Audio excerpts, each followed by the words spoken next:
Okay guys, so I'm going to show you how to build a pro deck, or how to build a deck like a pro. So there's many ways to build a deck. So my personal favorite way is to do the 4 9 cost cards and then 2 12 costs. So like on this one, my end game is, so this is a 9 cost, 9 cost, 9 cost, 9 cost, and then 2 12 costs. So that's my personal favorite way. Um, Another very super common way is to do all tens. So you have 6 card slots. So you have each card costing 10 points total. So it makes it super easy. So all that is, um, so if you have a 3 cost card, all you got to do, the thing is just to go 3 and then 2 2. So you have a 3 cost and then 2 2 costs. Um, that is probably my least favorite way of doing it. Um, there's also another good one which I used to use, which is 1 6 cost, 3 9, 1 6 cost, 2 9 costs, and then 3 12 costs. Um, that one is more or less you're building for an early game. So like this is a 6 cost item. So if I want to keep this for the entire game, all I would have to do is add in a third card that costs 12. So like my endgame build would be like this ward, these 2 meltdowns, these 2 whirling wands, and then if I made like this elder mage amulet, a 12 cost, I could do that. So that's how. Okay, one more is 5 12 cost cards. So, and you're thinking, but you have 6 slots. True. This one is meant to just go straight full on, try to maximize everything that you have. So, and then 5 times 12 is 60, and at the end of the game, you have 60 card points. So, this one I've just seen recently, like it's not too popular, but it isn't bad. So, but so those are the 4 different ways of building your deck. Um, so my personal favorite is 4 9s and 2 12s. It's super easy, really nice. My second favorite is 1 6, 2 9s, 3 12s. That is also a very good thing. So I would say choose either one of those, but if you're a newer player, I would just go with all tens because it's super simple and you don't have to have any 1 cost cards um, to make your builds work perfectly, if you know what I'm saying. So, okay, so how to build. So, based on the meta, so the meta right now is to have armor. And the reason being is because after the patch where they gave everybody natural armor, everybody just wants to build on top of that because the usually newer players don't take into account that you have natural armor. Um, so, like for example, I'll go back to my Murdoch deck. So I have a tempered plate and a tuned barrier. They both cost 9, um, and then I have all armors on it. This is normally not how people do it, but this is how I did it to have a hybrid between the current carry meta builds and more damage DPS like the old ones. Um, the other build I used to run was a tempered plate and a tuned barrier, and it only had a 3 cost armor, and then the 2 and the 1s were both healths. Um, so I would run both those cards, and then I would run 2 meltdowns, exactly how I have it right here, and then uh, and then 2 whirling wands, exactly. Or I would take off one of the brutal kinetics on each one and supplement it with a major cast. Um, so I would have a lot less attack speed than I do now, but I'd have and I'd still have less damage than I do with this current build, but I'd have a ton more survivability. Um, there's actually one of the like number one ranked players on Agora Imsco. He actually has 3 cards dedicated to all survivability.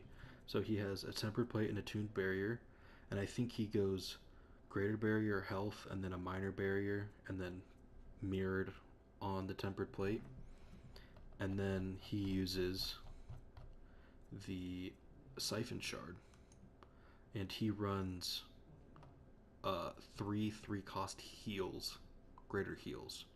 So so he has just all those 3 cards dedicated to just keeping him alive and helping him stay out on the field a lot longer, which isn't bad. But the thing he sacrifices is attack speed, so he doesn't have any attack speed cards. So with those 3 cards, then he has 2 meltdowns, basically the same as I have it right now, and then he has a ward. I believe it's a Sage's ward. Um, with that's a 12 cost.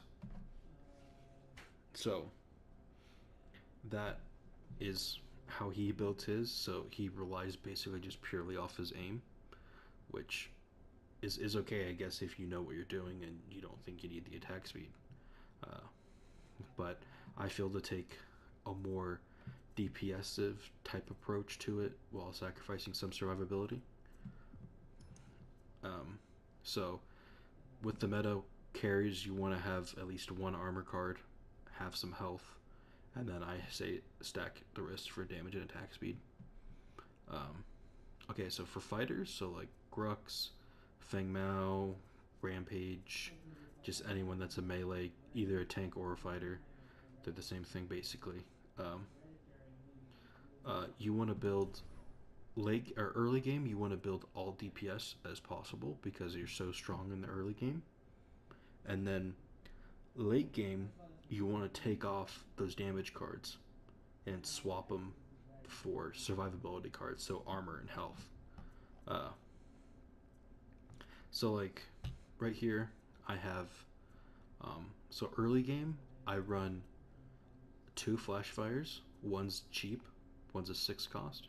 The other one is a 12 cost, and then I run the Adamant's Edge, and then these 2 Rust Breakers early game. So that's like 5 cards, and then by the time I'm getting to fill up my last card, I'll get rid of this early Flashfire Piston and this Adamant's Edge, and I'll usually put on like the tempered plate and the tuned barrier, which is all armor, and that's so I can get.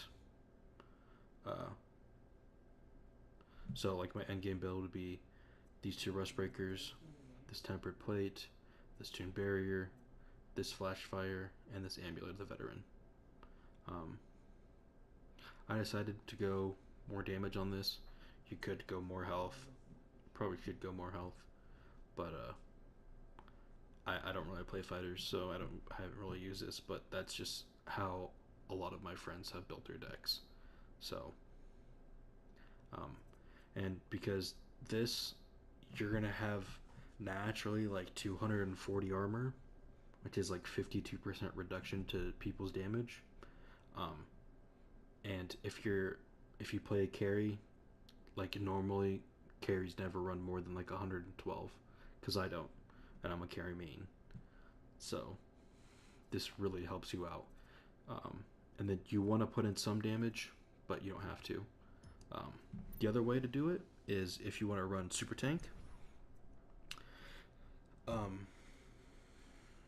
This isn't probably the best example, but it's pretty close. So for this one, I have a Thorned Greenweave and a Spiked Bone Plate for Rampage because it has these very awesome cards that give you armor and damage.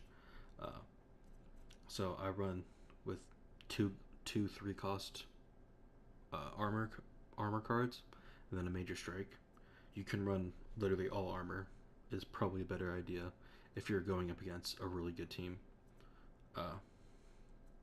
And then I usually drop in. I have another tempered plate and I have tempered plate, which gives me more armor, um, and a tuned barrier for the other energy armor.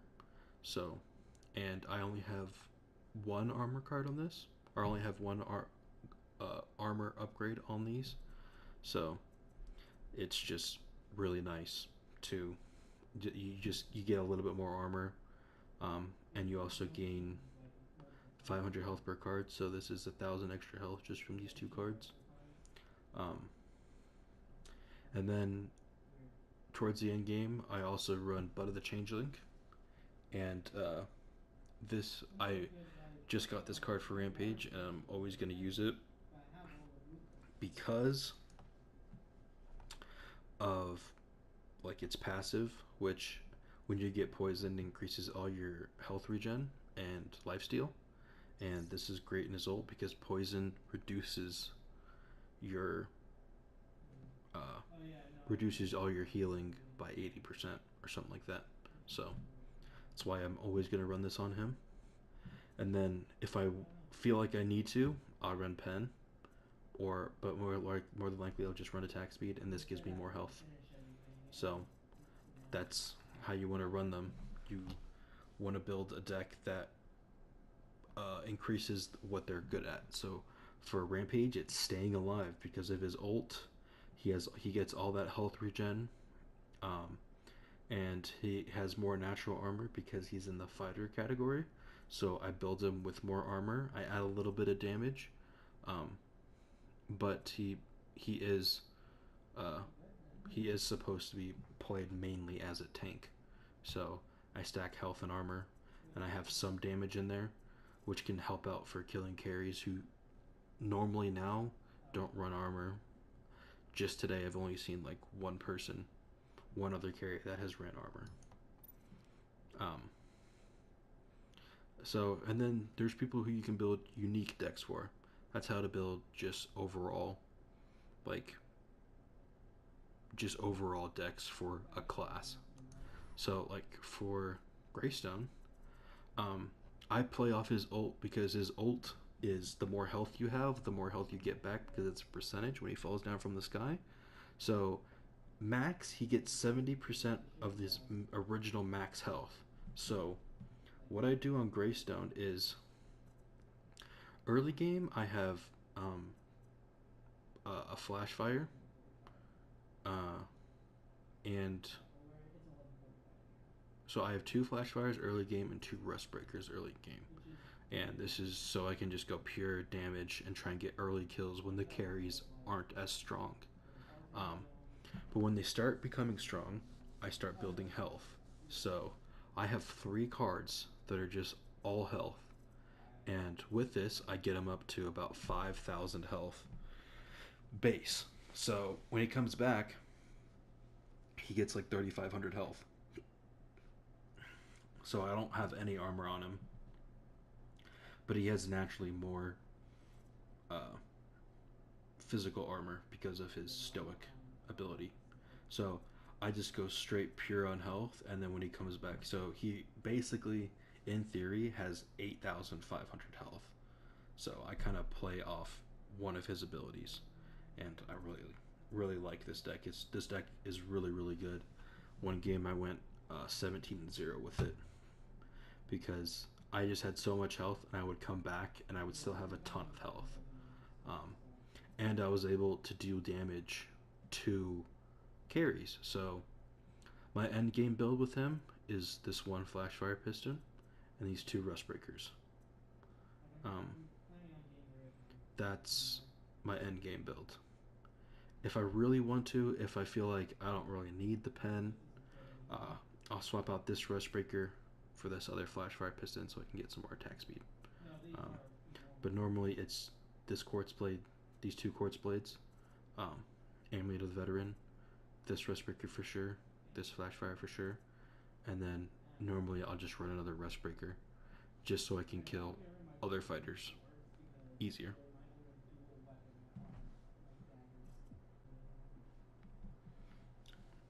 And then for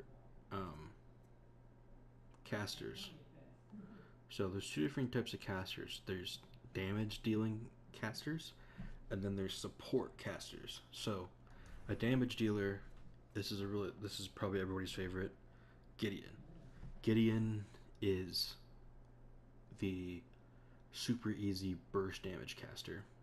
Um, so with him, normally I would actually say that on casters you want to run just all 10 cost cards, because it makes everything so much simpler, and you can have a variety of cards in your deck to help you adapt to the situations. Because casters have a very weird role, and that's early game you want them to do damage, but late game you want them to be able to semi tank. So the deck I have uh, for Gideon is all 10 cost cards. So um, and that makes it real easy because if I wanted to, I could add in just any other random card and just make it 10 cost, and I can swap it out for whenever I need it. Um, the one downside about this is sometimes you don't want to have all the extra cards to like help you swap out in certain situations.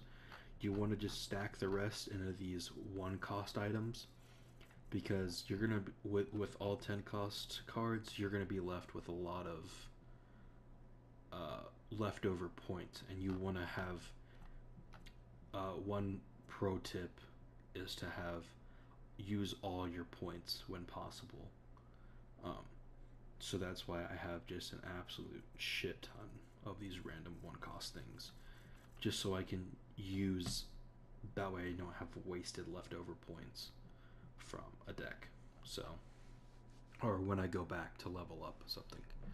Um, so that's how I built Gideon. So what I do is um, I built him to be a hybrid. So I have damage and sustain in a lane with mana, uh, but I also have him with armor. So with him, I run 2 armor cards, one of each armor type, and I just slotted them with 3/2/1s to make it 10 because the original card is a 4 cost. Plus, this gives me cooldown reduction, and on Gideon, cooldown reduction is very good because you can get your ult a lot more often, and you can use your Cosmic Rift and your teleport, all your abilities just more often, which I consider to be a good thing, is to just always have some cooldown reduction on any caster. Um, on a normal caster, you never really need more than 25%. So, uh, and then Pendulum of Lords, I have this with all healths to help give my armor a little bit more oomph so I can have more survivability. Uh, I have a Magus Ward because wards are always, I believe, in my opinion, a necessity on any caster. Always have wards. That way you can just help out your team and give them vision wherever you need it. And if you do this, this allows your carries to not run wards, and they can go max DPS because they don't have to run a ward. Um, so with this one, I do damage, 2 damage cards, 1 mana card. Chronomancer Disc, I just did all damage, and I have 5% cooldown here, 5% here, and then 10 on each one of these. So I have 30% with Gideon, which is really nice, and it's all just passive. Uh, and then the Amp Crystal, one of my favorite cards on casters, because it just gives them an absolute crap ton of mana. And then I also slot it with a little bit of damage. And then I have all just these random nuance cards, so health tokens, guard tokens.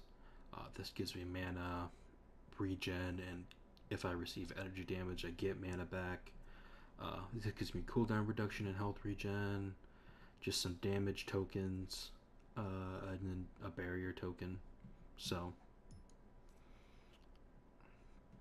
and then the one oddball out of everybody, Kalari. She is an assassin carry, so you want to build her like you do these carries, but because she has a lot of escapes, you don't really need to run her with armor. So For her, I just do straight up pure DPS. Just I want to be able to kill a carry or a support in like 5 or 6 hits, go invisible, and just get out.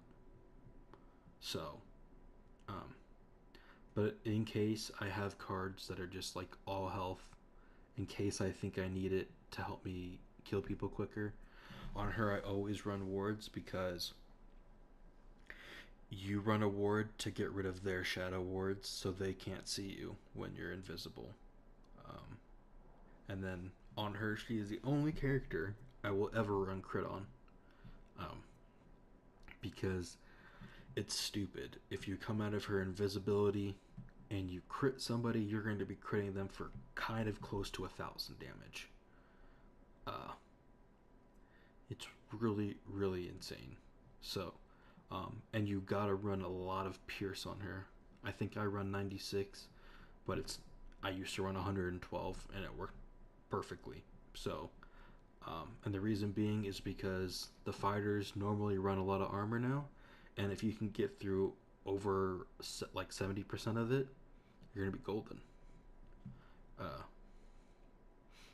so this is the new deck I just built for her. I haven't gotten to try it out yet, but on paper it seems really good. I have like 250 extra damage, like 42% crit chance, and I have that crit bonus. So I should be critting people normally for 500. When I come out of invisibility, it should be for like 750 or so, maybe 1,000, um, depending. And then I'm ulting for 500, 600, 700 damage, something like that. Uh, so for her, I suggest running just for sure pen, for sure a lot of damage. And then I say run crit with crit chance and crit bonus because it just makes her a lot more lethal. Because you don't have to rely on hitting your basic attacks like a ranger. You're right up in their face anyway. So, okay, let me go to supports now. Okay, here we go. This is for Decker. So, there are currently 3 supports in the game. You have Decker, you have Muriel, and you have Narbash. Those are the 3 supports. And so for them, never do not add any damage upgrade cards. Just don't do it. It's not worth your time. Because it's going to decrease your survivability. So this is a new one I just built for Decker. It's kind of a niche one because of the Saturday Cloak, which gives armor, which gives armor shred. So with this one, basically, I take away 50% of an enemy's armor just with a basic attack. No active, it's just passive. It's always gonna happen. And so my armor for her is like 176. So I'll be taking away 89 armor on a hit. So, which is nice because that means my carries do not have to run as much penetration, because if I'm just in the vicinity and I hit one basic attack on somebody, they lost 89 armor for both types. So so for her, for Decker, I really like the Venom Shell and I forgot the other one. Venom Shell and Snake Vine Mesh, because I slot it with all armor and I get just a tiny bit of damage, which is nice because her stasis bomb and like her containment fence actually do decent amount of, like, they can actually like hurt people. They can wound somebody. And then I have 2 cards just all health. I have 1 card with all mana. And I really like Order for supports because you have these cards that give you 3 things on a card, which is not very often. So I slot him with all healths, um, and this also just gives her just a tiny bit more damage. It gives her some mana regen, which she needs. And then I run a mana card. I run just all mana because she needs the mana as well. And then mostly what people run on supports is 40, so you have 40% cooldown. Um, I don't think it's really necessary. Some people say it is necessary, but I'm like, it's not really worth it because it takes away too much from like armor and health. So I just slot a ward, Lord's Ward, and just 3 advanced chronos. Uh, so that gets me, I believe, 25% cooldown. That's what this gives me. So that's pretty decent. Take away a fourth of all the cooldowns, uh, which is nice. And then for her, like Shepherd File and Mender's File are fantastic because it gives your allies stuff as well. So like for like 7 seconds, nearby allies get 10 health regen, and I believe the other one is for 7 seconds they get like mana regen, and it gives you health. This one gives you mana regen, the other one gives you health regen. So pretty neat. I also run just a bunch of random one cost stuff, just for whatever reason. And then like Circlet of Health is really good on her because the passive is everybody around you gets 4.2 health regen, and that can be really nice for help keeping your carry in a lane. Um, so, and then there's another type of build, which is Bruiser, and this one goes. I like to run it on Steel because I make his ult do a lot more damage and his charge do a lot more damage. Um, and so what a Bruiser is you go a hybrid between a tank and damage. So for him, like early game, you can run some damage cards if you want to, then get rid of them late game for some uh, survivability cards. But normally with him, I run this Either Weave Mesh and this Quantum Casing. Both of these are 12 costs. This gives me a lot of armor and 20% cooldown, so I can get his ult a lot more often, which his ult comes back anyway, super quick. Then I run a Quartz Blade, which gives me just a little bit of health, 400 extra health, and I run 2 damage cards on it. And then I run a Mutagem, which gives me mana because with this cooldown, I get to use everything a lot more often. So you're gonna need a little bit of mana. So I run a Mutagen with 2 mana cards and Major Strike, so a damage card. And then I run wards because I feel like wards on tanks are a must as well. I think every tank should have it because that means his carries don't have to run it. So yeah, so this one I stack with 2 health cards and a Minor Strike, 1 damage card. And if I feel like I need more health, I can get rid of the Quartz Blade, get rid of some of the damage, and just slot all health. Depending on how the game's working out, how the game's playing out. So that's usually how I like to run bruisers. Steel is a great bruiser. Rampage can also be a great bruiser. Sevarog is probably the best bruiser. I never see anyone run Sevarog as just pure tank, just as a bruiser. So hopefully I covered just about everything. If you have any questions, leave them in the comments below. But thank you for watching my video. Hopefully I helped you out in some certain way. Hopefully you got something out of this. If not, give me the feedback in the comments. But yeah, so anything else? I'm also the new hero's coming out tomorrow. She is a caster, so hopefully I'll make a build for her, get that out. But until then, see you later.